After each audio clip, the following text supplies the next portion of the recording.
we all examined the patient and came to the conclusion that he is dead. We all differ on what happens. Do you set up a burial committee? The majority are saying, you buy medicine, but the person is dead. And I want to go by your guidance at the beginning of this process that actually if there is non-compliance, there is even the option to reject. Mr. Speaker and honorable members, consideration of the budget framework paper is the first but most important stage in the appropriation process. It is at this stage that you interact with the set of priorities for the next financial year. Articles 154 and 155 of the Constitution assign you, Parliament, and the executive specific roles in preparation of the country's annual budget. Under Article 154, no monies can be withdrawn from the consolidated fund except with your authority, and here I mean Parliament, which you exercise through enactment of the Appropriation Act. When you fail to appropriate in time, the President is allowed by the same article to access monies to run public affairs, but only for 4 months. And I want to emphasize, taxpayers' money can only be withdrawn with your permission. If you surrender this responsibility, please blame nobody except yourself. Article 155 instructs the President to prepare and submit to you the annual budget for approval. It also gives you authority to determine the format the President must follow in preparation. The format you set out in the Public Finance Management Act states, the Minister of Finance shall, for each financial year, prepare a budget framework paper approved by Cabinet and present it to you, here I mean Parliament. The budget framework paper, therefore, is the first draft. This is the stage where the aspirations of your people come face to face with the government priorities, and the Chair has listed those aspirations.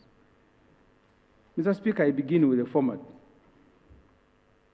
Section 9 of the Public Finance Management Act and Schedule 3 outlines the format the budget framework paper must follow.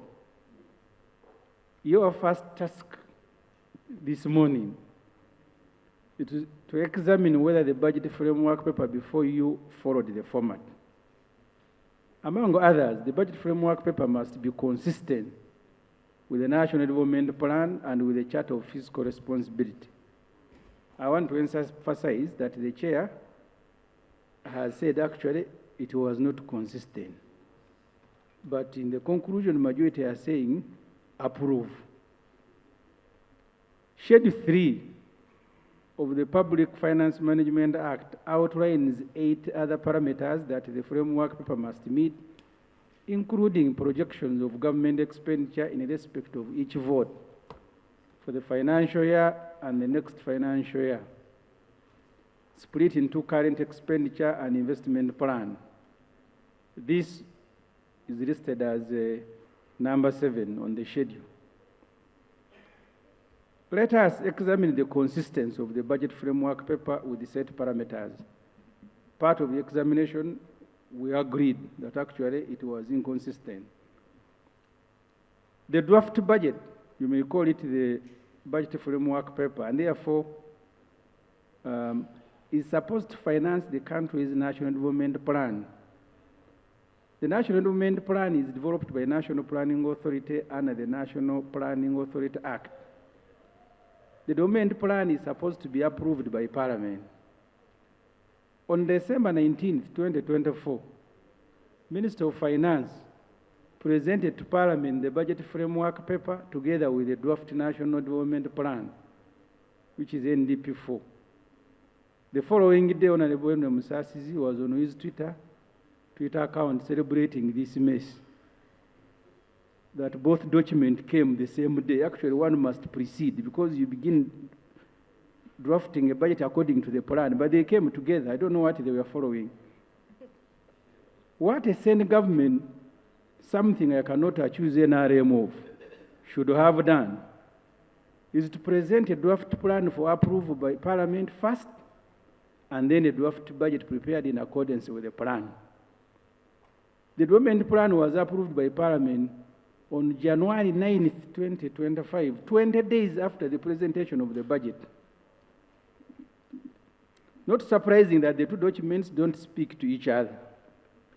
The development plan proposes 92 trillion budget for the first year of implementation, which is next financial year. The budget, as rightly captured by the majority report, proposes 57.44 trillion. Either the development plan was guesswork, or the framework paper, or both.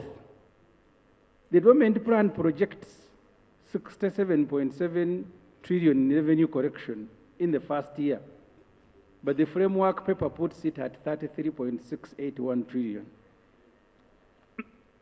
Spending on luxury. The development plan and budget framework paper list agro-industrialization, tourism, minerals, including oil and gas, and science and technology, including ICT and creative art, which are summarized as items as top priorities. But real money is allocated to the usual useless things such as donations, workshop, travel, special meals, vehicles, furniture, etc. In this year's budget, government didn't give National Curriculum Development Center, leave alone the 12 billion, but they wanted 7 billion as a stopgap measure because you have children who are reporting next month. 7 billion was not put in the budget to prepare a curriculum for Senior 5, but allocated our visionary leader, General Yoweri Museveni Tibuhaburwa, 80 billion for donation. You have no money for curriculum, the president has money for donation. To the NRM government, popularizing an 80-year-old man who has been in power for 39 years was more important than preparing a curriculum for our children. Then they speak of a development plan. Look at the money this visionary leader is spending visiting sugarcane plantations in Busoga and posing for photos as if he's an extension worker. A serious leader should be launching tractors and irrigation equipment, but not visiting recipients of 1 million shilling PDM. What is troubling our people are broken road network, neglected and decaying health facilities, mismanaged and underfunded education sector. The committee has reported about Mulago Intensive Care Unit. In fact, the beds are not 27. There are beds in other units that come to a total of 40 intensive care unit beds. Only 15 are in use because of lack of staff. Please have appetite to bring this nonsense to an end. Speaker, you need to look at the allocations because usually details, as the chair said, they hide in many words as if they are in a workshop.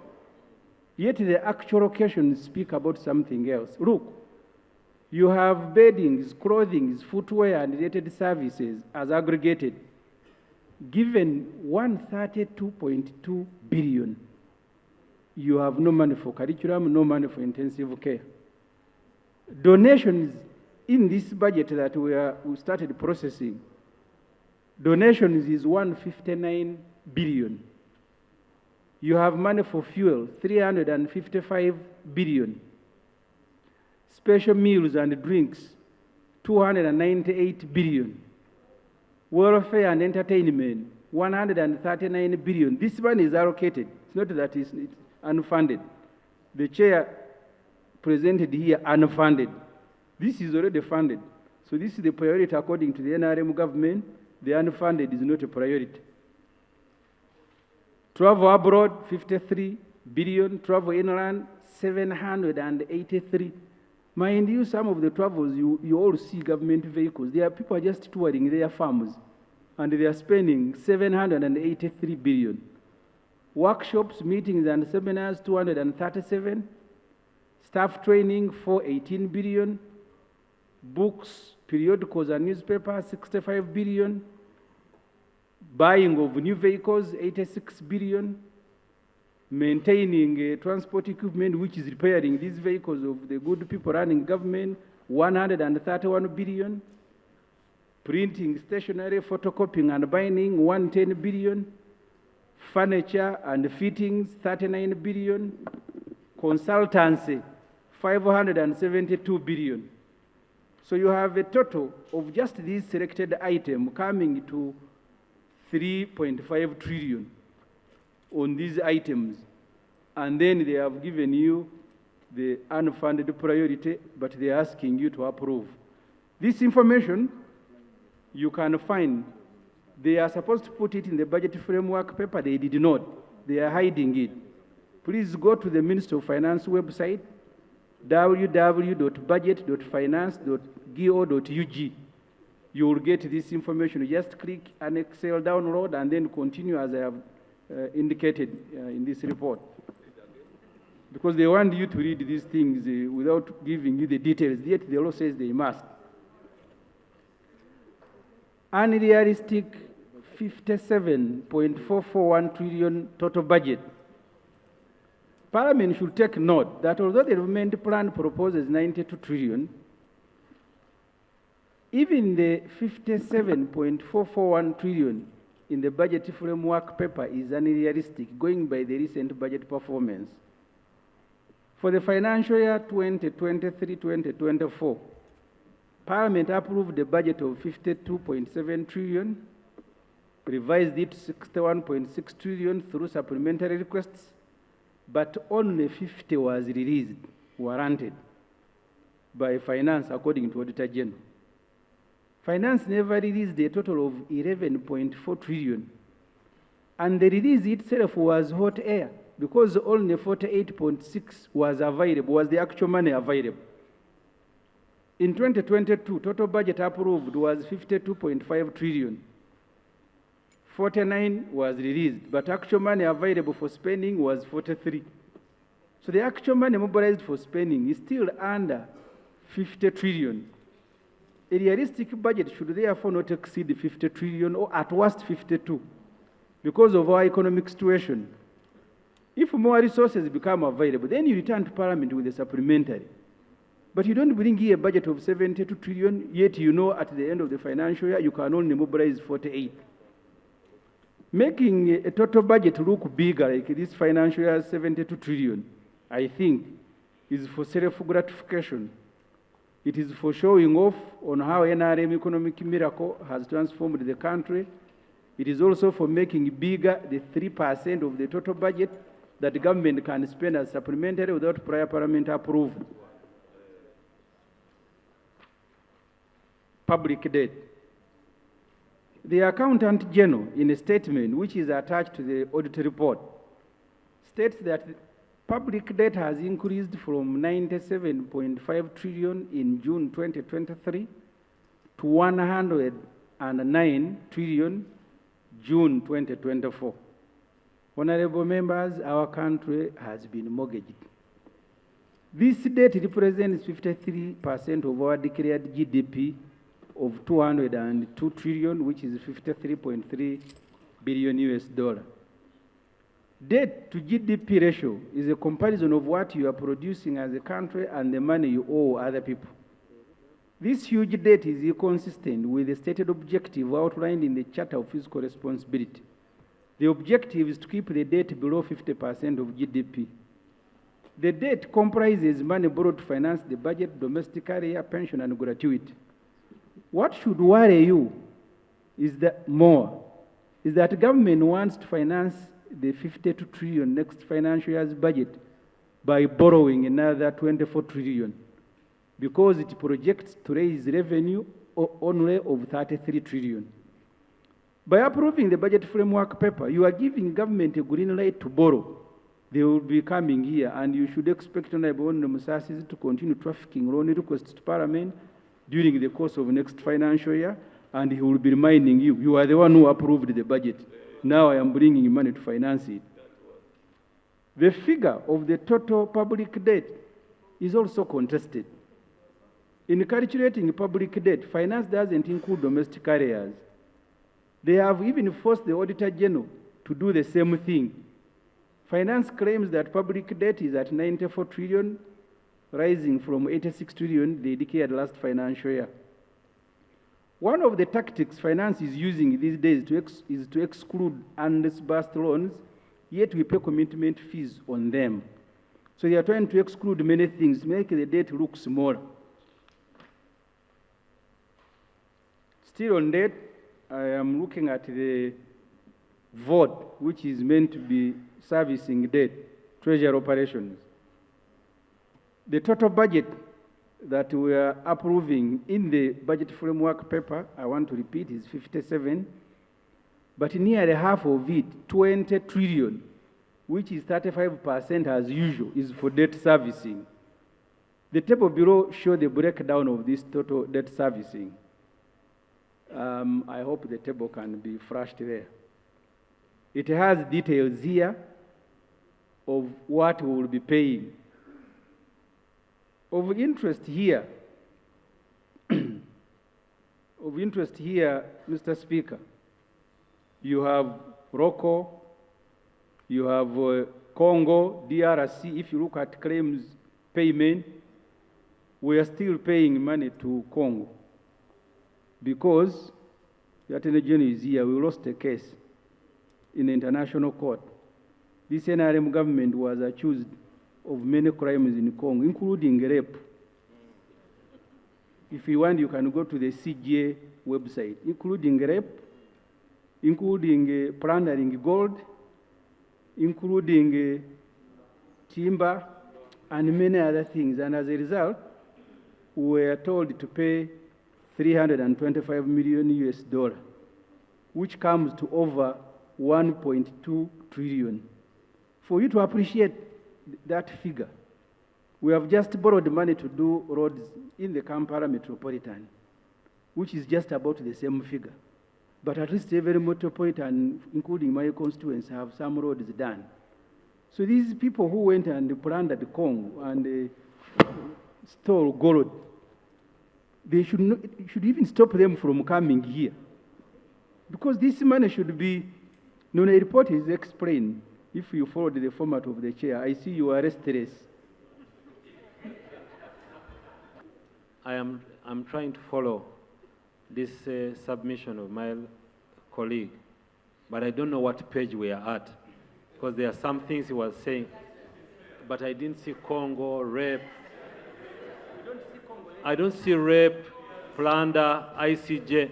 I'm just requesting, are we proceeding well? Because if we want to follow the report, just keep us at the report, then we can debate.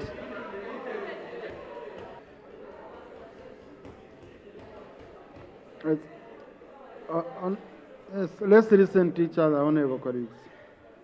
I already had my concerns, which I wanted to share at the end, because I had, for example, some of the words used, unparliamentary. A very good example being like the word nonsense. You can hold an opinion, but there are words in Parliament, on the official record of Parliament. But now, I had wanted the chair rules to help us, because Rule 84 on parliamentary language, it limits us on debate. So, what about reports? And if on reports it's really a blank check, I think this is one of the rules we should look at, because a report will be used by researchers. It's a very, very important record that we will have. Okay?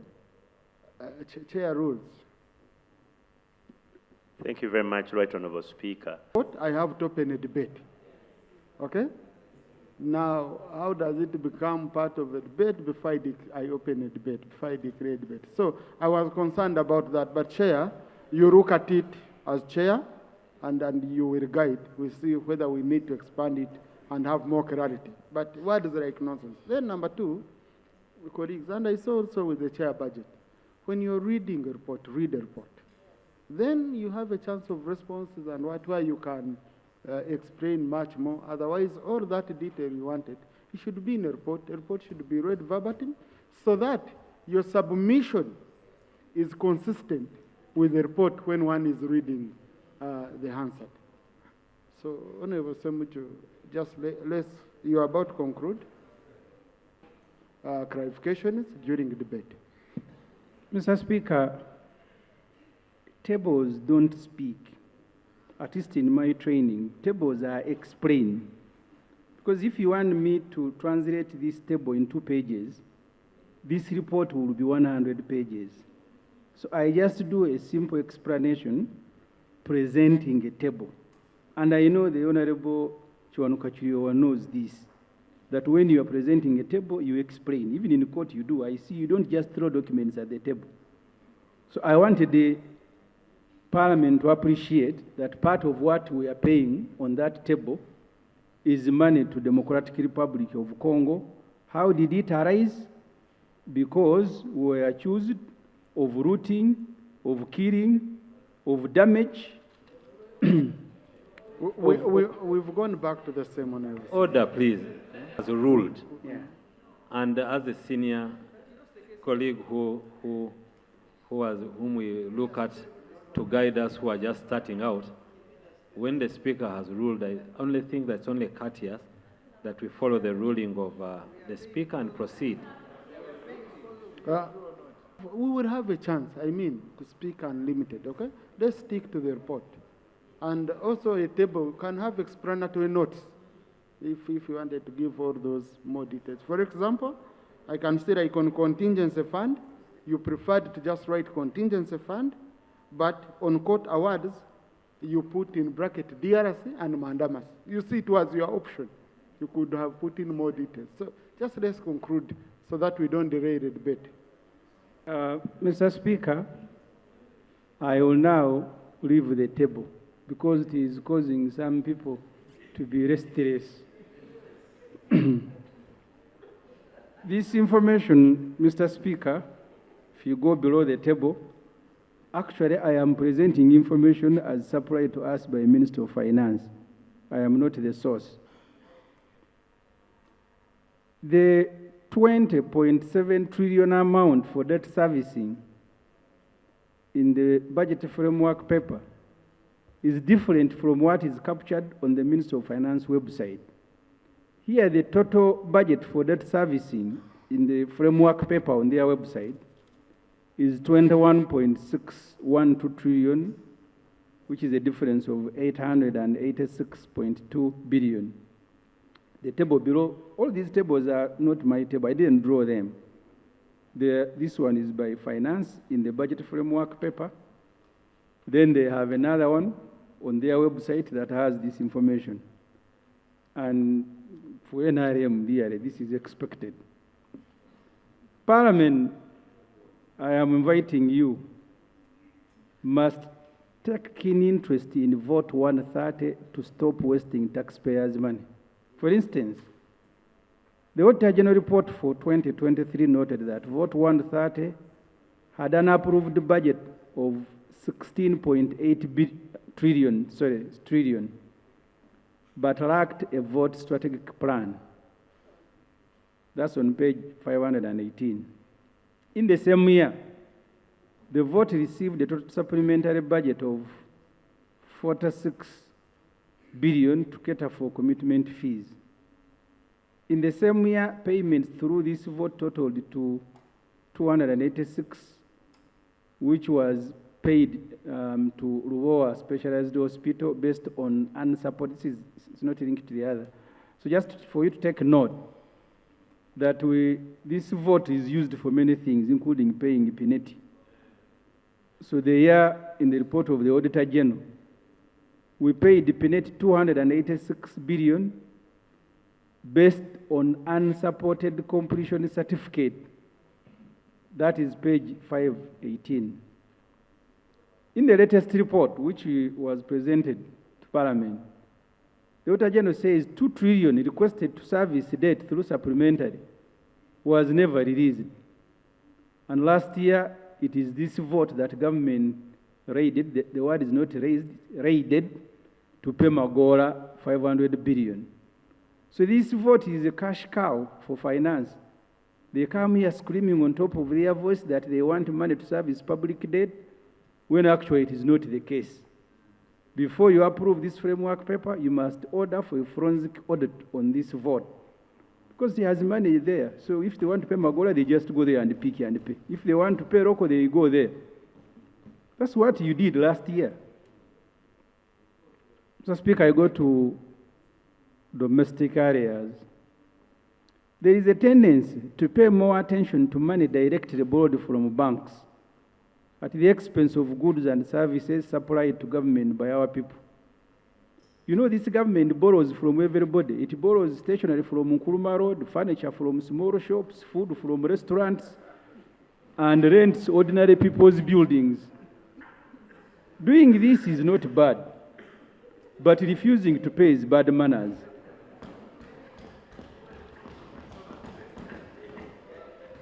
Money government owes ordinary people, commonly known as domestic areas, has now hit 14 trillion last financial year. It increased by 30% from 10 trillion 2023. And guess what? They have allocated a paltry 200 billion in the budget to cater for domestic areas. These areas include 260 billion in gratuity and pension. You have seen old people shed tears on television because of their unpaid pension and gratuity. Some people of Mr. Museveni's age die before receiving their pension. Finance claims that then biggest component of domestic area is 9.1 trillion owed to Bank of Uganda, which they have cleared. If it is true, because even this one we must find out, it means domestic areas now totals to over 5 trillion. Payment of domestic areas must be a top priority of next year's budget. People who borrowed money from banks with attendant interests. Does it make sense to capitalize Ugandan Development Bank to lend to small enterprises and you refuse to pay them when they supply you? I think the intention is to kill businesses of indigenous people at the expense of Chinese and Indians. How comes any cabinet is paid on time, even for no work done? With this information, I invite Parliament to reject the whole of this budget framework paper because it does not comply with the Public Finance Management Act, the National Development Plan. The Minister of Finance should be instructed to submit another framework paper that complies with the law and addresses the many concerns of this House as outlined in the main report. Mr. Speaker and honorable members, I thank you very much for listening to me. Thank you.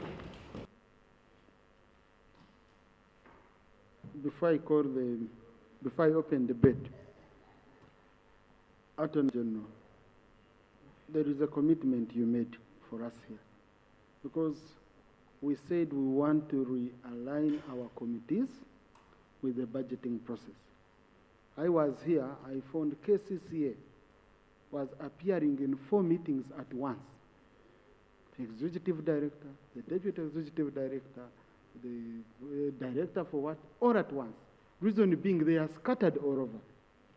We have failed to align our program-based budgeting to the structures. The committee of rules, led by Mr. Abdul Katun, to presented here report, and which we considered too, that we shall need to amend section 13.4 of the PFMA, and also the definitions of sector, of budget, and all that. So that here we come back to our rules, we amend our rules, and we make program committees. We stop having sector committees where people are scattered all over. And so I really need, before anything else, the Attorney General to commit us that the budget for next year, because this one is already ready, And these are direct amendments with no financial implication, just rearrange. Thank you. Right Honourable Speaker, we have actually communicated the instruction of Parliament, which we entirely agree with, to the Ministry of Finance. We support Ministry of Finance or whichever entity is the custodian of the law. But what we can do, Right Honourable Speaker, is to follow up ourselves and draft the bill and forward it to them and say, this is our proposal of the bill, and then they can proceed with it. We undertake to do that before the end of next month. Thank you. Thank you so much. What clarification? But he's not on floor. Clarification, someone must be on floor. There's no one on the floor. No, it can't be important when it's not aligning with the rules. Clarification, someone must be on the floor. No one is there. Yeah. So, Honourable Minister for Finance. Honourable Minister for Finance. So, clarification you want to make that can guide the debate, or I open the debate and then you respond later. Okay. I propose that debate be opened. We shall respond at once at the end. Okay. Thank you. Who were here, we made our resolution that we shall take first priority in terms of submitting, to the extent that we registered our names with the presiding officer. So I'll be first picking from the members who kept time and registered their interest. That's number one. Number two, I think it's an opportunity for the name of Parliament to be cleared on some of the things. A very good example. In last year's budget speech, the President requested Parliament to support him on the issue of universal free primary and secondary education. The President said, Parliament, support me because you appropriate. Now, if we don't tackle that issue, then they will say, no, the President assigned you, you never address that issue. I think it will be a very big opportunity for us to play our role as the President requested us. And even in the tours he's having, he has emphasized it so much. So finance must tell us, and education, what is needed that we must do. Number two, Honourable Minister, you have financed and, for example, URA, okay? But if you finance URA without financing UNBS, and then URA clears and people's goods are stuck, because UNBS doesn't have staff, doesn't have capacity to clear. I have very many people coming, they say, we pay taxes, but we remain stuck with UNBS, it cannot move. Reason being, UNBS is not facilitated to do that, and yet it's collecting the money. UCC, honorable colleagues are always in my office, help us get masks, help us get masks. So I had it called the executive director UCC. Say, but there is a fund which we use that you get from telecoms. I found 50% of that fund is taken to the consolidated fund. So it's not helping us to digitize the rural areas, to do affirmative action for the rural areas. If it's the fund meant for that, why don't we give that money to UCC? And it helps us, we who come from rural areas. I'm tired of MPs coming to my office, and I'm lobbying, I'm calling here and there, when there is a fund created for that purpose. Then the issue of publicity and Signet. Colleagues, you remember when we were talking about digital transformation, we talked of Signet, but as I talk, Signet is only in Kampala, free to air. Free to air. Your people who cannot afford to pay monthly cannot watch you. The ones who watch you, your voters don't have a chance.